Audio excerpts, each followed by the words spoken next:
Raymond शुरू करेगी नया कारोबार। डिफेंस और एरोस्पेस में एंट्री के लिए खरीद रही यह कंपनी रेमंड ग्रुप ऑटो और एरोस्पेस सेक्टर की दिग्गज company many precision products limited की मेजॉरिटी हिस्सेदारी खरीद रही है। कंपनी ने आज जानकारी दी कि यह 682 करोड़ रुपए इसकी 59.25% हिस्सेदारी खरीदेगी। इन पैसों का इंतजाम डेट और इंटरनल अक्रूवल्स यानी कंपनी के खुद के कारोबार से जुटाए गए पैसों के जरिए होगा। चेक करें इस डील के बारे में डिटेल्स। रेमंड ग्रुप ऑटो और एरोस्पेस सेक्टर की दिग्गज company many precision products limited की मेजॉरिटी हिस्सेदारी खरीद रही है।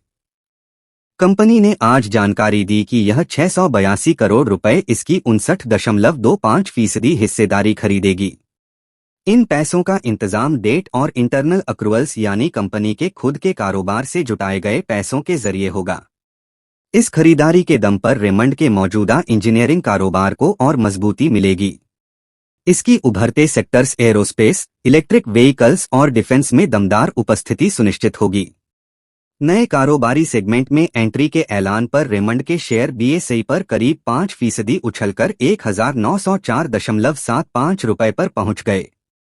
कब तक पूरी होगी डील? कंपनी ने एक्सचेंज फाइलिंग में जो जानकारी दी है उसके मुताबिक मैनी प्रिसिशन की मेजॉरिटी हिस्सेदारी खरीदने का काम इसी वित्त वर्ष में पूरा हो जाएगा। यह खरीदारी इसके जेके फाइल्स एंड इंजीनियरिंग की subsidiary ring plus aqua limited के जरिए होगी।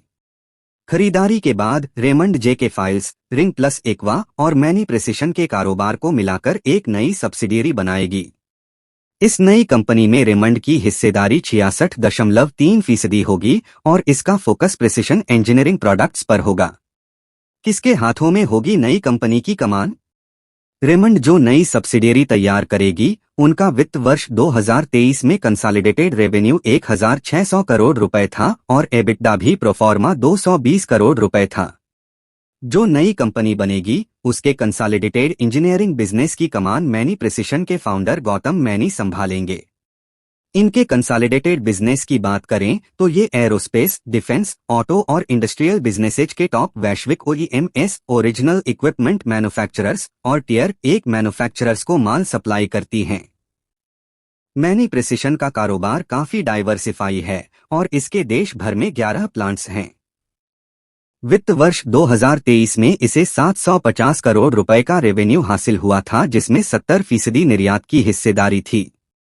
इसका एबिटडा मार्जिन 13% था। रेमंड कुछ वर्षों से कर रही कारोबारी ढांचे में बदलाव।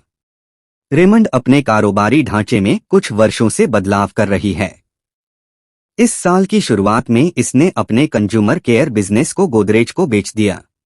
इससे पहले इसने अपने लाइफस्टाइल कारोबार को हिस्सों में बांट दिया था। इसने रियल एस्टेट बिजनेस में भी एंट्री मार दी है।